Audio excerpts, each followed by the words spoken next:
Hello, I'm Catherine O'Brien, and welcome to the Momma Interviews, the Expert Edition. And today I am interviewing Arianna Taboada, and she is an expert in maternity leave issues. And I'm so excited that you're here because you have a great story and you have like a really big background in maternal mental health as well. So why don't you share a little bit about what you do and we'll get going.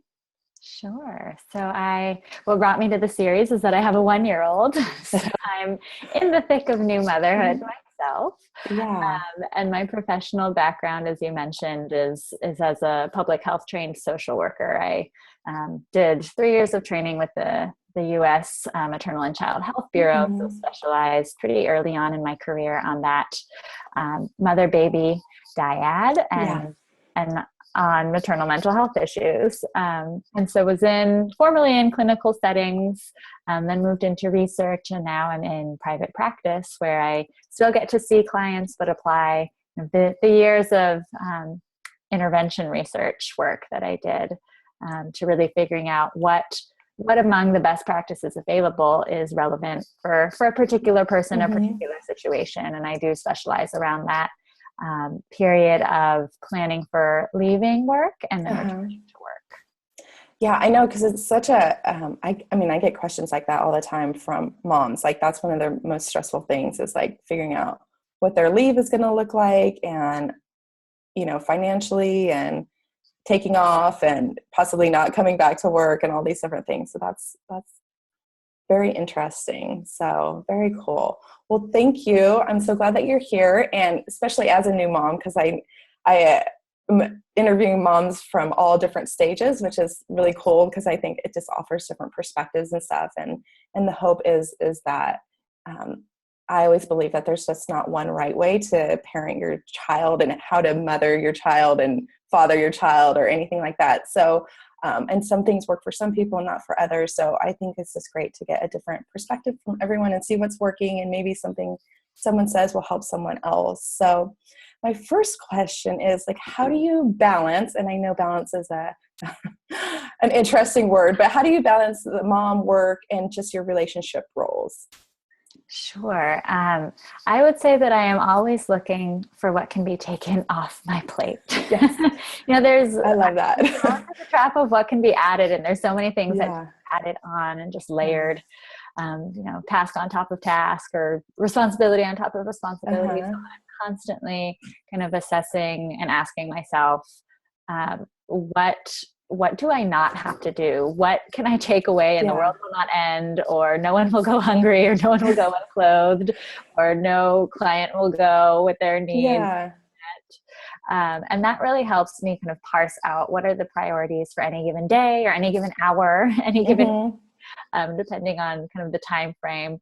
And that is another thing that I'll do is I'll have sessions where I'm planning ahead, but for the most part, I try and stay within a shorter time frame. What do I need this week? Or what do I need today? What does my kid need this very moment? Which can make all of the things a little less daunting.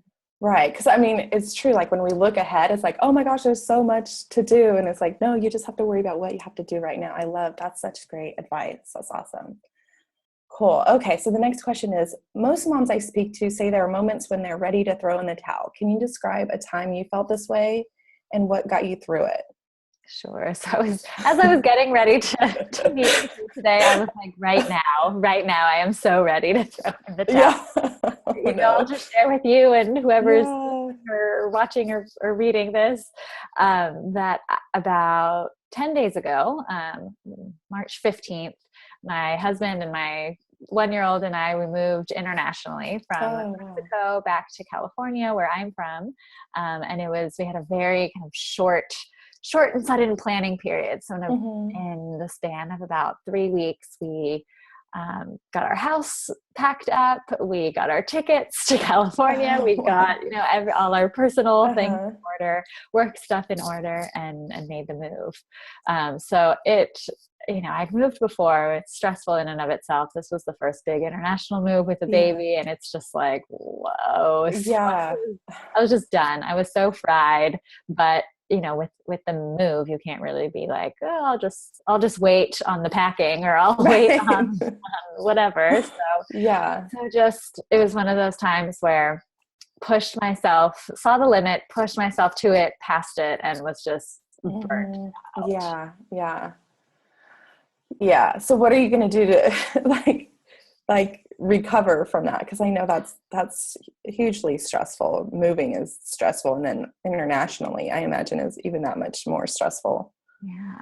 Well, my husband actually had the great idea. He was like, let's just think of the first 2 weeks as a vacation. Like, let's not even think about, new setup stuff. Okay. Let's just think of it as a vacation. And so we have really been kind of doing the minimal amount of unpacking and planning that goes along with a move. And we've been, going out to the park a few times. Oh, good. Yeah. Going out to eat. And last night we went to this family friendly brewery and just cool. For a few hours. So taking the vacation aspect is helpful. Good. No, that's such a good idea. Yeah. And park is such a fun time with a 1-year-old. It's like, very cool. Because it's like they're just discovering it all, and it's like all so exciting. Yeah. Very cool.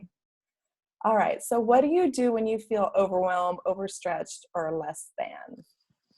I think my response kind of touches on something I mentioned earlier, was take a look at the to-do list and really start slashing. Like, what does not even need to be on that list? Because part of my personal overwhelm comes with just seeing the amount of stuff that I'm supposed to be doing. So if I really reframe and think and say to myself and literally, practice the art of kind of reframing, but also reorganizing the way I think of what I have to do. So it could be things I can delegate to someone else. It could be things that really just don't need to get done, and I'm just adding to the fire by piling on more things. Right. So along with the what can I not do, the literally slashing things off the to-do list. No, that's so great. Okay, so this next one is, I've had parents tell me one of the hardest things about being a parent is the comparisons and judgments from other parents. How do you personally cope with that? Yeah, I think one area that maybe I wasn't expecting that I've felt this in, I've actually had positive experience with my fellow parents. Good, yeah. But one challenge that I've felt that wasn't expected is judgment, or just feeling very kind of scrutinized by my own parents, by my partner's parents. And really, they raised us. It turned out okay. So. I know. That's so true. I hear that all the time. Like, they're telling us this and that. Yeah. So, and not even, they're very, our parents have been very supportive of letting us come into our own as parents. So they're not the type to give a lot of unsolicited advice, but just feeling whenever we're around and feeling observed. Yeah. So what do you feel is your greatest personal struggle with the experience of motherhood? I would say for me, and this comes back to part of my work, I had a not very fun pregnancy. So really early on in kind of my motherhood experience, I experienced a huge shift in what I was able to balance in terms of parenting, or pregnancy in this case, and work. So I felt just like a total shadow of myself in the workplace. I felt like I had lost all productivity. I felt like I really wasn't able to reach kind of the standard that I had set up for myself in terms of work and my professional identity. And once I had, a newborn and I had set out a big block of time that I was not going to be working. But I realized how integral to my identity and my sense of being and belonging, and making sense of my role in the world that my work has to do with. And so I really missed that early on, when the time that I had planned to be doing no work. I actually ended up coming back just on like a few hours every few days, not like diving back into full-time work or anything, but I actually went back earlier than I thought I would because I felt like I needed to reclaim that part of me. Right, right. What is something that has surprised you about being a mom? Something maybe you didn't realize you'd enjoy, something you didn't know babies or kids did, something you didn't know could bring you so much joy? I think watching my husband become a parent has been really fun. Yeah, yeah. I don't know if he would say the same for me. Yeah. But I mean, since we actually had a home birth, and so my husband was like there and very involved and was, with me and the baby from the minute he was born, the whole labor and the minute he was born. Yeah. And so from that time on, they've had just this really wonderful bond. And he has, I've seen him in a whole new different light and been able to, I would say that I've developed a new level of respect for his, the more kind of emotional side of him. So it's been sweet, it's been fun, and it's been a learning process for me to also discover all the new layers of a person. Yeah, no, it definitely is like opens, I don't know, I felt like my heart like got fuller just like watching my husband as well too. So how has your relationship with your husband changed? I would say there are times where we've tried to allow ourselves the time of just both of us enjoying the baby, because there's so much to do with parenthood. I sometimes I feel like we would fall into the trap of, okay, you be with the baby and I'll like do laundry, or I'll be with the baby and you cook dinner. And just this because of time and logistics and needs, divide the time. And what we really felt was important was having family time, all three of us. Even if it meant we're getting a rotisserie chicken for dinner or whatever. Right. Yeah. So that I think has been a great lesson that we've learned. Yeah, that's such good advice. I think it's so important that we make that time together and like as a family and stuff, and like you don't have to be doing them separate. In fact, we're in the middle of a move as well, so it's like crazy over here. Okay. So how has your relationship stayed the same? I would say that's a great question. I would say that our roles, the roles that we tended to fill before, so I was, doing a lot of the kind of home finance and home organization stuff, and he was taking care of a lot of stuff outside the home.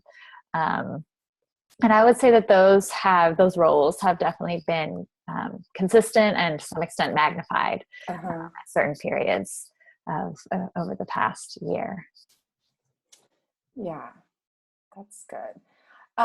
How has your relationship with your friends, your family, or support system changed? And I know you kind of spoke on like the parents and stuff, but is there anything else? And I guess I imagine it's difficult too if you're living internationally. Yeah. So because I lived internationally and I worked remotely mostly, I had a really small circle of in-person friends and basically developed a whole new circle of in-person friends who were also moms. I had the good fortune of having a postpartum doula nearby who organizes postpartum groups. Oh, awesome. And so I was able to join one of those groups, and from about 6 weeks on through the first year, we met regularly and just hung out and got to know each other. And I mean, I think the key thing for me is it was people that I probably wouldn't have made friendships with if it weren't for our kids. We just came from all different walks of life, and we're in all different stages of life and professionally. But we really were able to come together and realize how much we did have in common besides the kid. Once we're in a space together and have that opportunity to get to know each other. Yeah. So is there any way like your relationships have stayed the same with like friends, family, support system? Yeah, I would say my, for lack of better terms, like the ride and die friendship, like people who are going to be in your life through thick and thin, through everything, that those became so apparent. It's the friends who, would have a really late night Skype session out after the baby went to bed, and a friend who has no kids but is willing to listen for an hour about your trials and tribulations as a new mom. Oh, that's awesome. Those are good friends to have for sure. Yeah. Cool. So what is the great lesson so far you've learned as a mom? Anything stick out? I feel like there's a lot, but I mean, what really stands out for me is the do less. Yeah, no, I love that. I think that's so important. Yeah, I love that. I think that's good advice for us all, because I find myself doing like, oh, I have to add this to my list and this to my list. And finally it's like, now I feel guilty if I'm just like sitting here watching a show or something because I have this big list to do, but why do I have to do all those things? So no, I think I love that. I'm going to go with that one for myself, I think. So, do you have a favorite quote that inspires you as a mom? Yeah, I was thinking of this, and it's a quote that actually has inspired me before being a mom. I think I turn to it much more frequently now as a mom. It's an Audre Lorde quote. Audre Lorde is a Black feminist poet, or was. Passed away from cancer. But the quote is, and it's kind of the mix between the personal and the professional and the political. So the quote is, caring for myself is not an act of self-indulgence. It's an act of self-preservation, and that is an act of political warfare. Yes. So it's I love that. Kind of the stigma or the taboo around putting yourself first. And I think especially with motherhood, the perception of selfishness. But I mean, you know this as much as I do, but I'll say it just because, not everyone is in the field of maternal health. But I mean, what we know from the research is that when mom's health is taken care of, baby's health and outcomes down the line are improved dramatically. So I always like to reiterate, it's not about self-preservation or that selfish thing. It is about the greater good, and it is about health outcomes at the mom level, at the baby level, at the family level, at the community level. Yeah. No, I love that quote too. That's one of my favorites as well. And thank you for sharing that. And yeah, absolutely everything you just said. So how about a favorite song that inspires you as a mom? Oh, that is a hard one. Actually, one of the blog posts I recently read in the Mama series on your site was like, it said something to the effect of, I don't have any time to listen to music anymore. Right. I know. And that resonated for me. I mean, the songs that I have listened to recently are Hakuna Matata. Yeah, right. Like the wheels on the bus. I don't know. So Hakuna Matata, that's a good one. Yeah, I love that. Yeah. Don't worry, right? Yeah, that's a good one. I like that. What is the one piece of advice you'd like to give other moms? I would say treat yourself with the same compassion and understanding and patience that you would treat a friend of yours who was telling you about a situation. So removing yourself a little bit and thinking, what would I tell, if my situation right now, how would I treat someone who was in that situation? And being as empathetic to yourself as you would be with someone else. Yeah. That's very good. And this is a new question we've added to the list. And I'm like, just because I think it's fun, but is there any can't live without gadgets or products that have made mom life easier or better for you? Definitely. So many. I'll say, I'll go with backpack and diaper bag in one. Yes. That's not really high tech. It's pretty low tech, but Right. I think those are the best, the less techy. Like my favorite one is dry shampoo. Like I never knew I would be such a dry shampoo user, but heck yeah, used it today. and it looks great. Thank you. But yeah, no, yeah, that the backpack that's in the diaper bag, because then anybody can use, dad can use it and you just go. Yeah, it allows me to carry so much more, Yeah. so many more things. Yeah. So the next question is like, how many children do you have? You have one child that's a year old. I just have the one. Yeah. Okay. Well, cool. Well, is there anything else that you would love to share to moms, to dads, to just, families in general, grandparents, before we end today? Anything else that you're like, oh, I just wish people knew, or it feels important? Right. I mean, I think part of what I would say is related to what you're doing. So Mm-hmm. find the stories, find the narratives, find the common threads with other people, Yeah. and figure out ways to break through some of the isolation that I think is inherent in especially the first few weeks of motherhood. That has helped me tremendously. It's something that I know from my work is tremendously helpful. And it's incredible what a difference a quick phone call or a quick text or even a few hours of in-person time with another person or a group of new moms can be. So finding those ways to connect. Yeah. Such great advice. Well, I'm so glad that you joined us today, and I love your advice and I love your tips, and I hope you continue to enjoy motherhood and that you get settled in on your move here. And where in California did you guys move?